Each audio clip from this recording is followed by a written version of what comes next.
Vamos a la palabra Juan capítulo 8 del 1 al 11. Juan capítulo 8 del 1 al 11 es una historia muy conocida, muy conocida. Pero hoy quiero presentarla de otra manera como así fue que me la presentaron. Juan capítulo 8 del 1 al 11 dice así: en el nombre del Padre, nombre del Hijo y del Espíritu Santo de Dios. Y Jesús se fue al monte de los olivos y por la mañana volvió al templo y todo el pueblo vino a él. Sentado él le enseñaba. Entonces los escribas y los fariseos le trajeron una mujer sorprendida en adulterio y poniéndola en medio le dijeron: Maestro, esta mujer ha sido sorprendida en el acto mismo de adulterio. Y en la ley nos mandó Moisés a apedrear a tales mujeres. Tú pues, ¿qué dices? Mas esto decían tentándole para poder acusarle. Pero Jesús, inclinando hacia el suelo, escribía en tierra con el dedo. Y como insistirían en preguntarle, se enderezó y le dijo: el que de vosotros esté sin pecado, sea el primero en arrojar la piedra contra ella. E inclinándose de nuevo hacia el suelo, siguió escribiendo en tierra. Pero ellos, al oír esto, acusados por su conciencia, salían uno a uno, comenzando desde los más viejos hasta los postreros. Quedó solo Jesús y la mujer que estaba en medio. Y enderezándose Jesús y no viendo a nadie sino a la mujer, le dijo: Mujer, ¿dónde están los que te acusan? Ninguno te condenó. Ella dijo: Ninguno, Señor. Entonces el Señor le dijo: Ni yo te condeno, vete y no peques más. El Señor le dijo: Yo no te condeno, vete y no peques más. Padre, gracias. Gracias porque tu palabra de por sí ya es bendita, Señor amado. Haz como tú quieras hoy en esta noche. Como hablaste a mi vida, como hablaste a mi espíritu, Señor, que sea de la misma forma en que tú hoy le hables a tu pueblo, Señor. Que sean bendecidos, que sean confrontados y que entiendan, Señor, que es tu palabra la que es predicada en el nombre de Jesús. Amén, amén y amén. Aleluya. El tema de hoy, ponme la imagen que yo te había dicho, Rudy. El tema de hoy es la última palabra. No, la otra imagen, si la tienes, la otra imagen. La última palabra. Esa es la imagen que siempre presentan cuando se lee ese texto base. ¿Qué vemos ahí? Muchos vamos a decir que vemos una mujer a los pies del maestro. Muchos van a pensar que en esa imagen vemos una mujer arrepentida. Arrepentida de todos los pecados que había cometido, de su adulterio. Vamos a sacar adulterio y vamos a hablar de pecado. Vemos una mujer arrepentida de pecado en esa imagen. Pero la última palabra es una frase utilizada por los hombres y mujeres de la fe frecuentemente, pero bien frecuente. Muchas veces decimos: quizás tengo alguna condición de enfermedad, pero el Señor tiene la última palabra y me va a sanar. Quizás en medio del proceso de escasez, el Señor tiene la última palabra y Jehová Jireh llegará para proveer. Esas son las expresiones que nosotros decimos normalmente cuando decimos: el Señor tiene la última palabra. Esa frase representa una entrega plena a la voluntad de Dios sobre nosotros. Ahora vamos a pensar a decir la última palabra, porque realmente le estamos entregando la voluntad plena al Señor. Estamos diciendo: tú dirás la última palabra sobre mi vida. Pero cuando aceptamos muchas veces que la voluntad del Señor para nuestra vida, porque todos lo declaramos, que se haga la voluntad tuya, mi Señor. Es bien difícil soltar nuestra voluntad y que sea la voluntad de Él. Porque muchas veces cuando la voluntad del Señor es dada a nosotros, aunque no lo crean, nos duele. Porque no nos agrada, aunque sea la voluntad agradable y perfecta, no nos gusta. Porque quizás en medio del proceso de la voluntad del Señor hay la pérdida de algún familiar. Hay alguna enfermedad en medio del proceso. Y a veces podemos clamar, interceder, pero la enfermedad todavía sigue ahí. Pero es la voluntad del Señor afrontar ese proceso.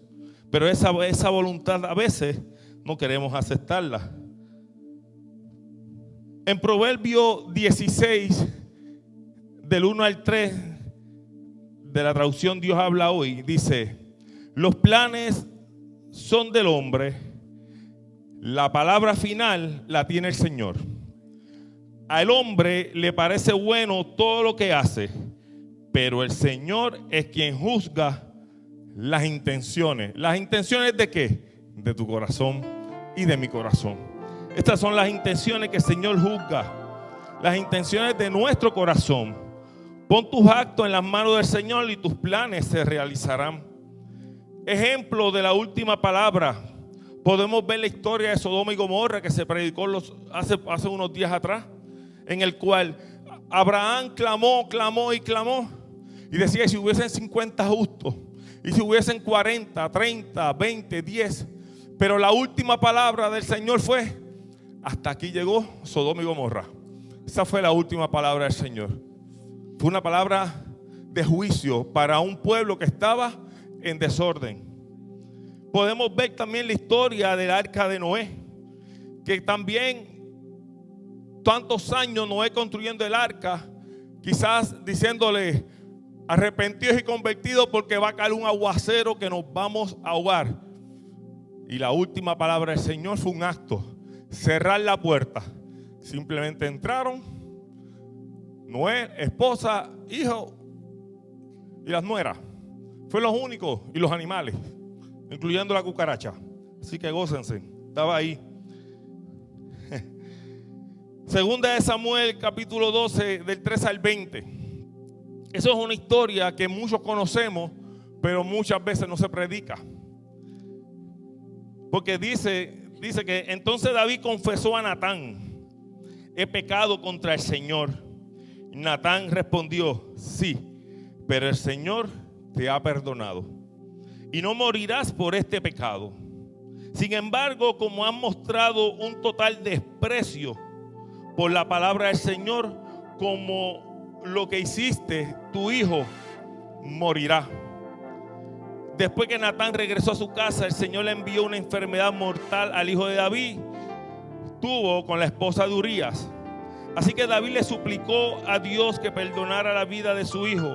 No comió y estuvo toda la noche tirado en el suelo. Ahí vemos lo que es los 7 días de ayuno de David. David clamó, David intercedió, David ayunó, David hizo lo necesario para que el Señor escuchara su clamor, para que el Señor interviniera en la situación de su hijo. Aunque había sido un hijo entrado en el desorden que David había provocado, pero el Señor más allá lo que le dijo es: porque has despreciado la palabra del Señor, porque había despreciado los mandamientos, porque había despreciado todo lo que el Señor le había mandado hacer y no hizo. Cuando el niño murió, David se levantó del suelo, se lavó, se puso lociones y se cambió de ropa. Y miren lo que dice, es en el último versículo, dice: luego fue al tabernáculo a adorar al Señor. Por eso era conforme al corazón de Dios. ¿Era pecador? Sí. ¿Fallaba? Sí. No había, yo creo que, hombre más complicado en la Biblia que David.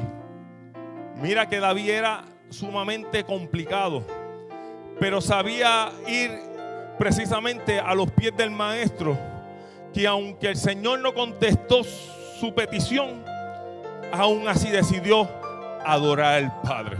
Y yo no sé, pero hoy tenemos que entender que aunque el Señor no conteste nuestras peticiones, aunque veamos algo al verso, lo único que nos resta es adorar al Padre. Adorar al Padre. David se confesó lo que hizo ante el profeta. Inclusive hizo lo necesario. Clamó, intercedió. ¿Cuál fue la última palabra? El pago del pecado es la muerte. Sodoma y Gomorra envuelta en delito y pecado. Su pago, la muerte. Todos los que se quedaban fuera del arca, envueltos en delito y pecado. Su pago, la muerte. El pecado de David provocó la muerte de un segundo, de su hijo. No de él, porque se arrepintió, pero tenía consecuencias. Tenemos que entender que el pecado que nosotros realizamos tiene consecuencias. El pago del pecado es la muerte.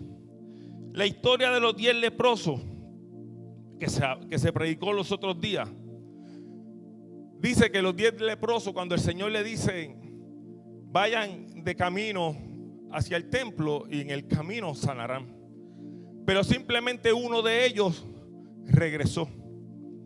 Y ese que regresó en su situación se postra delante del Señor y el Señor le dice: eres salvo. Los 10 recibieron el milagro, pero simplemente uno fue salvo. Quiero que tengan eso bien claro en esta noche. Todos podemos recibir el milagro, pero no todos van a ser salvos.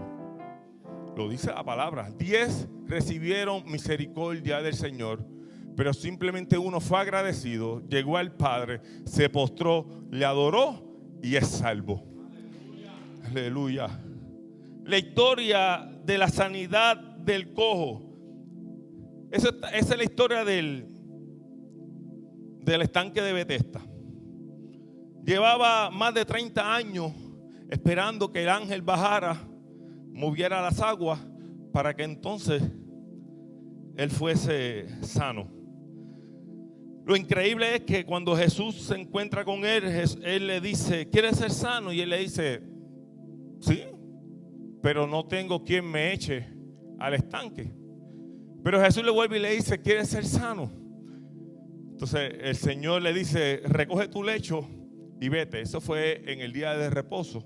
Después él llega al templo. Allá lo iban a castigar porque no podía cargar el lecho en el día de reposo, porque eso era un trabajo, eso era una falta, era pecado.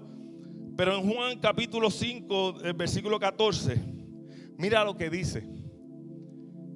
Pero después Jesús lo encontró en el templo y le dijo: ya estás sano, así que deja de pecar, o podría sucederte algo mucho peor. Fue sano, pero el Señor le dice: deja de pecar. ¿Sabe qué es lo increíble?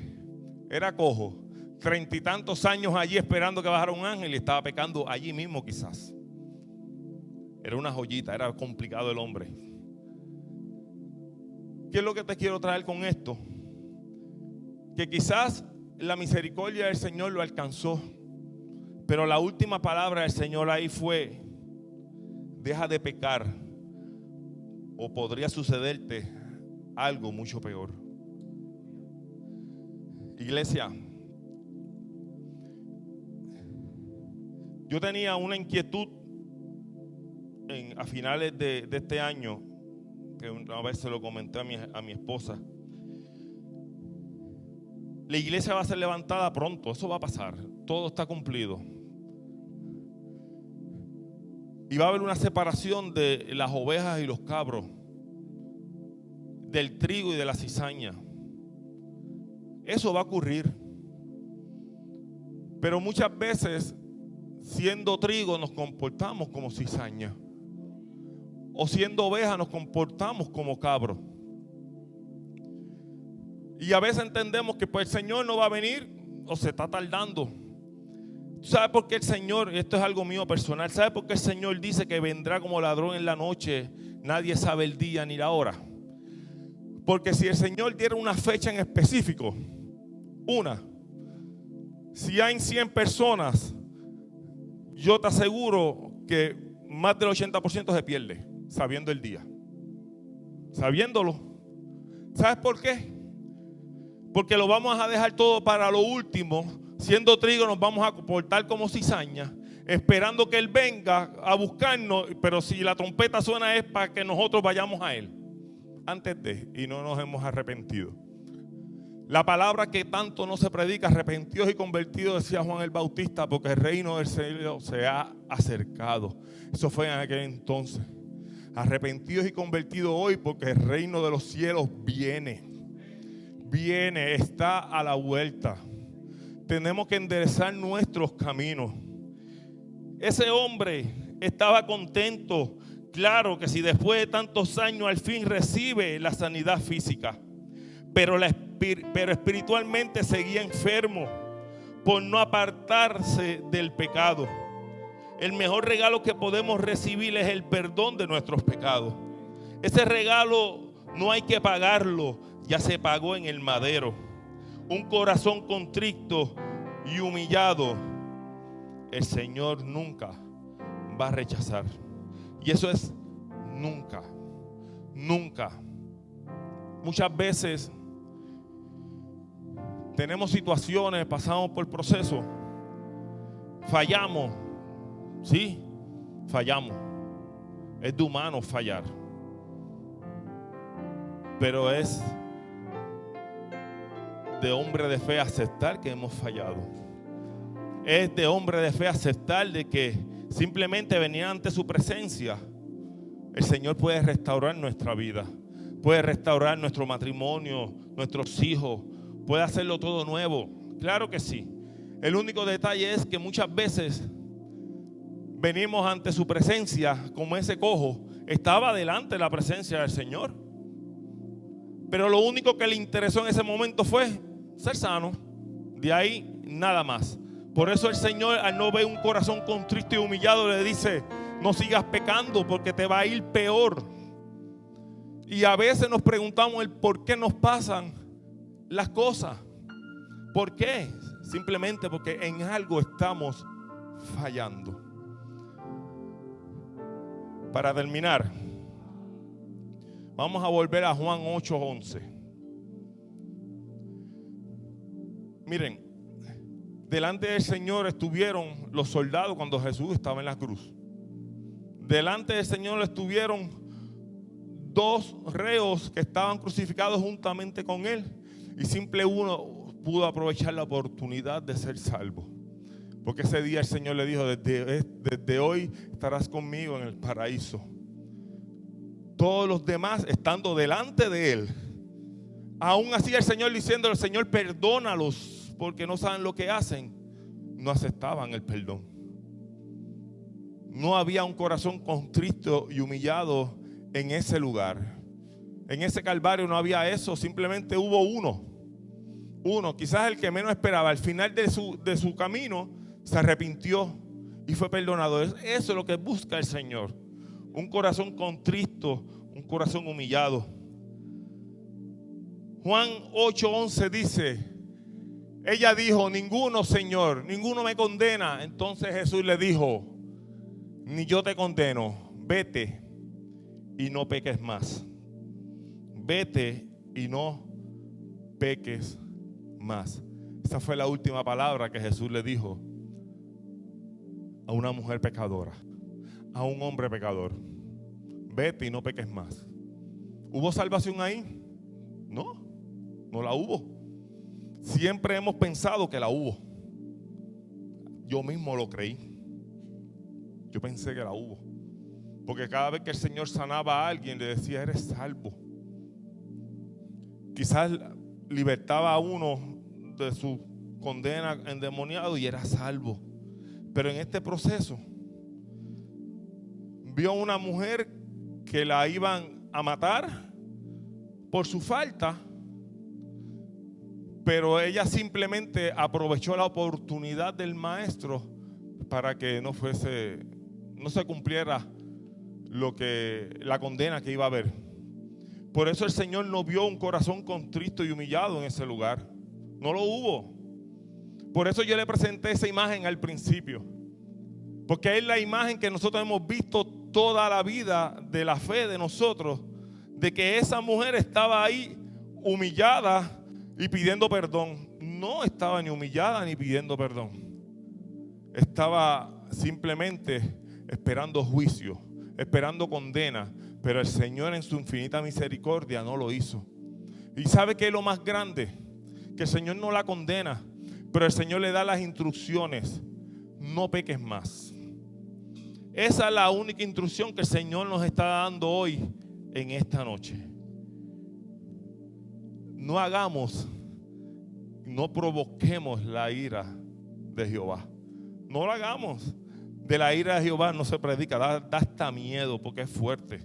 Porque yo le digo algo, si tú lees Levítico 20, mire, ese es el pabellón de la muerte ahí. Ahí por todo es una pedrada o si no le pegan fuego. Era una cosa seria. Lean ese Levítico capítulo 20 y uno quisiera arrancar la página y no volverla a leer, porque lo que da es terror. Pero es la condena del pecado de la humanidad. Y hay otros más porque no seguí leyendo, porque simplemente quise ir ahí. Y es algo que el Señor traía a mi vida y me decía, no podemos seguir divagando de un lado para otro. No podemos mantenernos hoy con Dios y mañana con el diablo. No podemos estar tibios porque el Señor nos vomitará. Tenemos que estar calientes.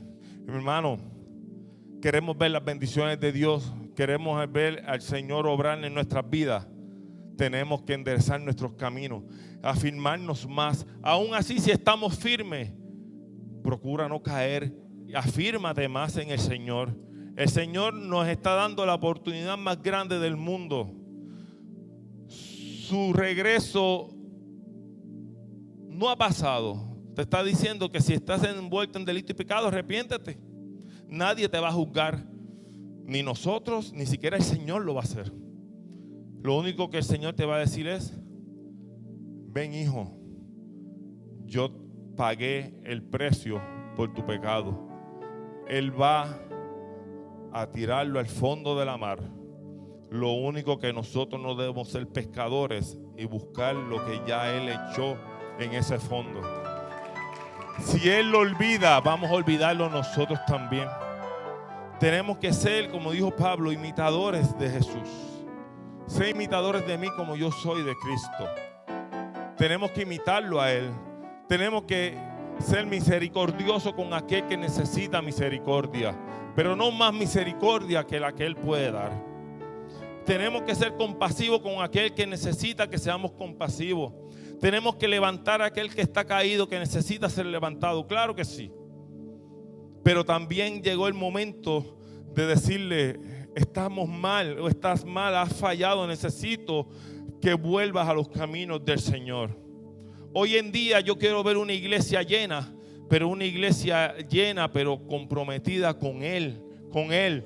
No comprometida tanto con más de Dios, sí, es importante, pero es con Él, porque a Él es que le vamos a rendir cuenta. Él es el que nos va a llamar a capítulo. Él es el que al final y al cabo, cuando esté delante de su presencia, Él dirá, las ovejas a la derecha y los cabritos a la izquierda. Él va a mover la cesta y el trigo y la cizaña se van a separar. Iglesia, los amo. Esto no fue fácil para mí.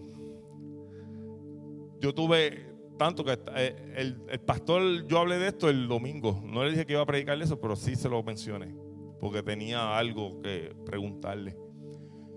Pero eso era lo que el Espíritu traía a mí. Tenemos que volver a ese primer amor. Tenemos que volver a esa senda antigua. Tenemos que volver otra vez a arrepentirnos todos los días si hemos fallado. Si, claro, fallamos todos los días. Volvamos a arrepentirnos, volvámonos a Jehová. El Señor está cerca. buscar a Jehová mientras pueda ser hallado. Buscar a Jehová mientras pueda ser hallado. Él es el único que nos puede ayudar, levantar en medio de un proceso. No importa cuál es el proceso, no importa cuál es la circunstancia, a mí ni me interesa. Simplemente llévaselo al